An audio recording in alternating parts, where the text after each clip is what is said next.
Good morning, family. How you feeling today? I hope everything's going well. And if you're here, I'm glad you could come spend some time with me for another episode of The Day After. Day after what? You know, we're going to talk about them Eagles today. Philadelphia Eagles were on a 10-game win streak.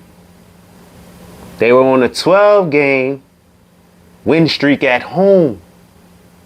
Now, start back at 0. All right? It was a tough game. You know what I'm saying? I had made a video last night, and immediately after the game, and I had time to reflect about what was on the video. Because I believe I talked about the refs, but we're going to get into it because I made a mistake yesterday on my video. I was able to check out my notes and seeing exactly what happened, and I'm going to hit y'all with it a little later. But let's just talk about it. You know what I mean? Let's talk about it. I'm going to get all the nasty stuff out. Let's get all the nasty stuff out first. Eagles, they blew a 14-point lead in the fourth quarter, late in the game. 14-point lead in the fourth quarter. Denver Broncos went on an 18-0 run to defeat the Philadelphia Eagles in the late parts of the game, right? The Eagles went pass heavy. Now, a lot of people, they wanted the Eagles to pass more. I am one of them, right? But we're going to get to this because Saquon Barkley immediately after the game, post-interview, he said, I really don't know what people want. If I touch the ball too much, we're not throwing enough. If we throw the ball too much and only have 9 touches, it's like, what are we doing? At the end of the day, it's about winning games, and we didn't win the football game. Rightfully so, right? I hear you, Saquon. Nick Sirianni admitted that they should have ran the ball a little more. Jalen Hurts, after his post-interview, said, we are not executing the plays the way that they need to. Now, he said that last week as well. We're not executing. Now, it's always going to lead to not executing, especially when we're talking about the run, right? We said that the offensive line was regressing a little bit. That's what was out. So, making holes for Saquon Barkley isn't right.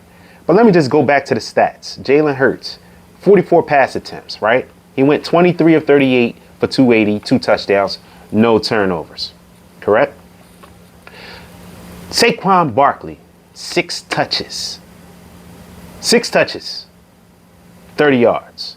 A.J. Dillon, 2 touches, 12 yards. Will Shipley had 1 touch, no yards. Not going to talk about Jalen Hurts because when he ran the ball, it wasn't so much design. It was he needed to run the ball because the pocket was compromised, right?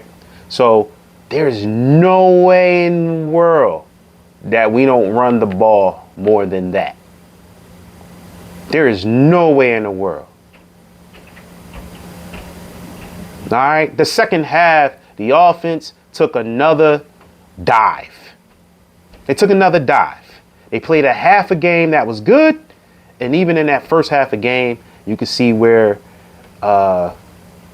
it wasn't all the way there, right? It wasn't all the way there.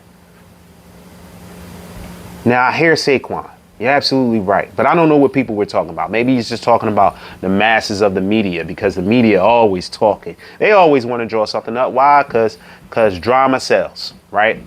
I'm not here for that. I'm here for the true fan. The true fan is watching the game and that's talking, right? As a Philadelphia Eagles fan and as a fan of football, we're saying we need you to throw the ball more. You cannot just run the ball 60 million times, especially when it's no longer working, right? You need the pass to set up the run and run to set up the pass. We are not the same team from last year offensively because we have not found that identity.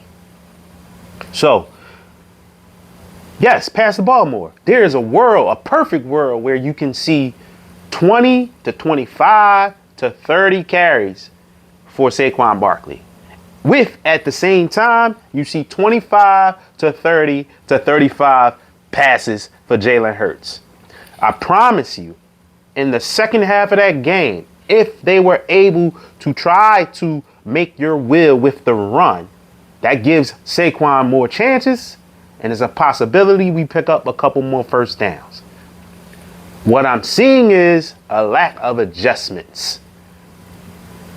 Or what I'm concerned about, and what I'm hoping this is not true, is that I'm seeing an offensive coordinator or someone playing this football game like it's Madden.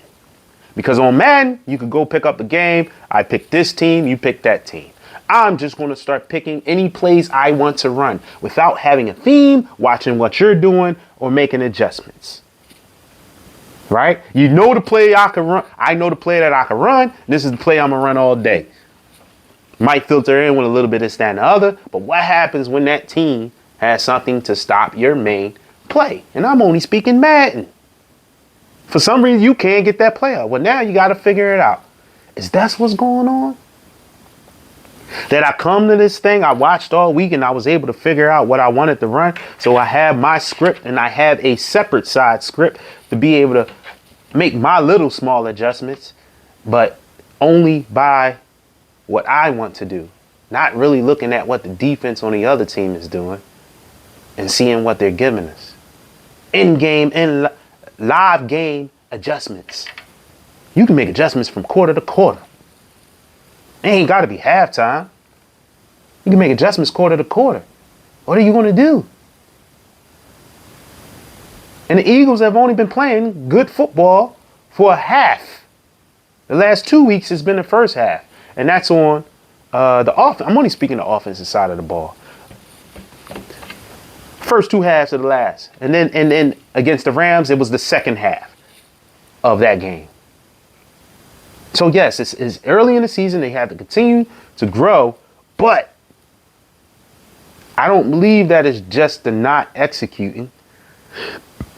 Yes, Jalen Hurts could be correct when the missed pass to A.J. Brown, that could have been a touchdown. That could have changed everything. Am I right?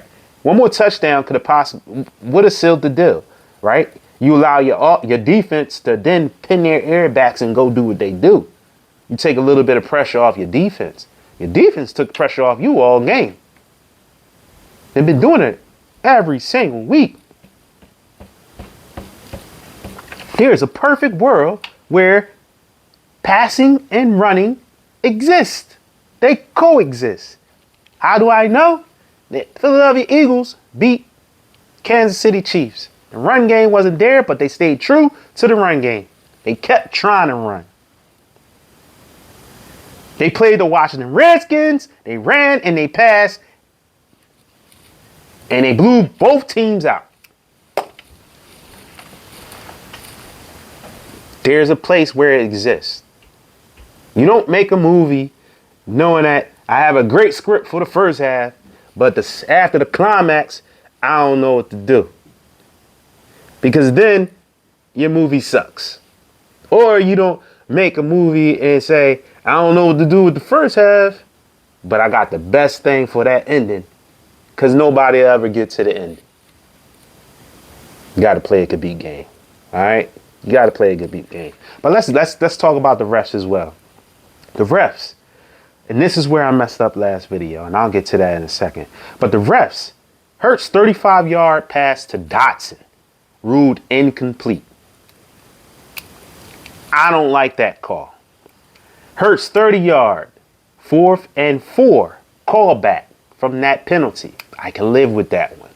That was a little flukish, but I can live with that one. Knicks strip sack called incomplete pass. I disagree. Knicks intentional grounding, and this is where I messed up last video. Knicks intentional grounding was then pulled back, called an incomplete pass. I could live with that one. They actually pulled that one back. So, yeah. And then Bond, again, that late hit from Bond, I don't think that should have been called. I also think Bond should have possibly just went over there, two-hand touch. I told y'all that as well. And then no call on Goddard, which is probably the worst one, which is within it was within 30 seconds left of the game. You don't look at that. you don't call it. The ref was right there. Maybe he got a phone call real quick. He had to take the phone call, got back to the game. Yeah, it was no call. I didn't see it. That's not good. Again, if we go back to the control what we can control, what we could have controlled was a better offensive scheme in the second half, a better adjustment to the offensive scheme in the second half. What we could have controlled was being able to execute a little better when it comes to quarterback, wide receiver passing, blocking, right? Making sure Hurts has the time to be able to make his passes, making sure that when you run the ball, if you run the ball, the holes are there. What we could have controlled was that last drive by Denver Broncos, being able to hold our assignments, Keely Rango. Now, Quinyon Mitchell, like I said, he was on my man. I believe it was Sutton. He was on him. But Sutton made the better plays, which he wasn't able to do in the first half. That's when football becomes football, right? Offense has to do better. Offense has to play a better game. Not just for a half. They have to play a full better game. And I ain't getting on it. It's not even just about that. Let's shift our attention, because you know what?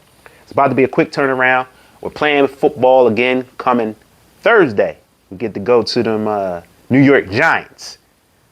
So that's the other good part about this. We get to shift our attention, and it's a quick turnaround. We're not going to dwell on this loss. It's not going to eat us, but hopefully we learn and we move forward from the loss.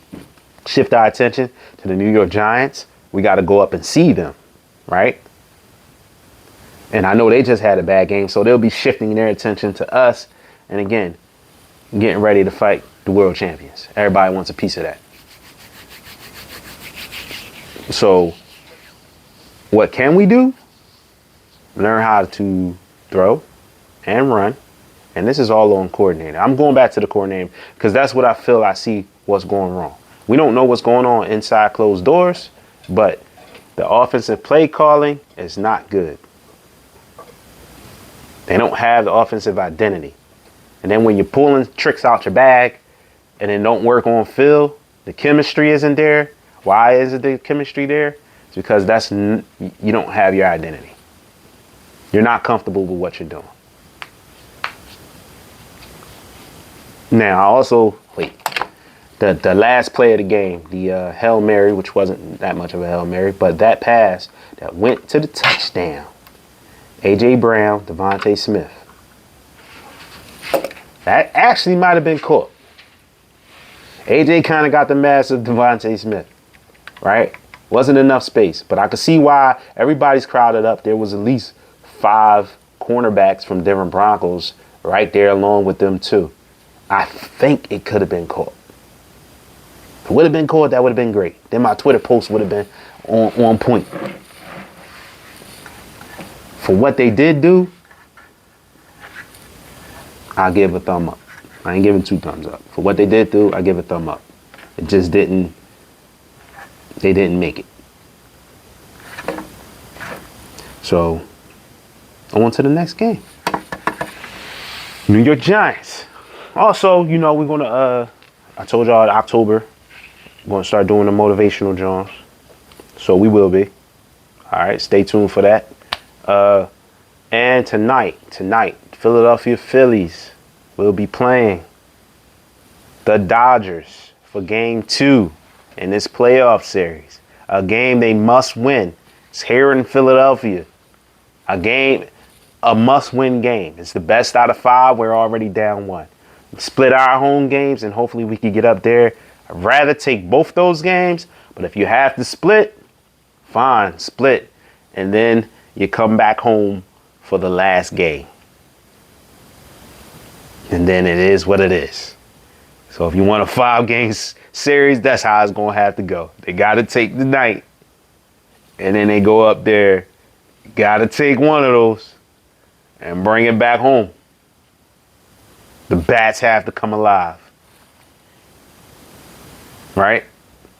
Yeah, let's just shift our attention. You know, it's a new week. I always say motivate to elevate. So that's where we'll be heading to. And today, I'll just leave y'all with a little dime. You know what I'm saying? Since we're motivating and elevating, everybody's going through this little journey we call life. I'm gonna leave y'all with trust, resilience, and the power of personal reflection. And when I speak on trust, I'm saying like trusting, not just trusting in an individual or trusting in something. I'm saying trusting in the fact that life challenges can lead to personal growth, right? And going through those challenges, which comes resilience, understanding that setbacks can be protective redirects, and trusting the process. And yes, I ain't talking 76s. I'm gonna hit y'all with that one later too. But trusting that in this process, that if you just keep going through your life challenges, you'll end up where you need to be. Personal reflection. The power of personal reflection, pretty much just look at yourself, look in the mirror. Let go of them old habits that you know shouldn't be there. A lot of us walk through this life, we put that book bag on, we just keep collecting stuff that ain't supposed to be there. Let it go.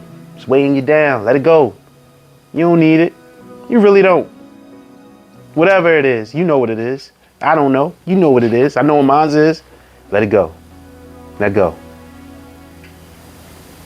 Just let it go. And again, when things are not going as planned, just trust the process. So I'm gonna leave that with y'all. That's a little small one. Embrace your week. Embrace your challenges. Embrace your challenges, knowing that is a chance to strengthen your confidence. Knowing that is a chance to strengthen your confidence to help create lasting progress. It's a new week. Let's go through it together. You know what I mean? So anyway, I will see you, and I will see you next time. Hit that like, hit that subscribe. Help me get to 50. Trying to get to 50 so I could go on live. So, you know, and comment below. Comment below. In the world of people, that's what we have. Our life is about always connecting. Connecting. I take from you, you take from me. We build each other up. That's what life is about. Ubuntu. Growth through people. All right? So, motivate somebody else today. Continue to trust. Continue to be resilient. And understand the power of personal reflection. Give it a shot. Much love. I'm out.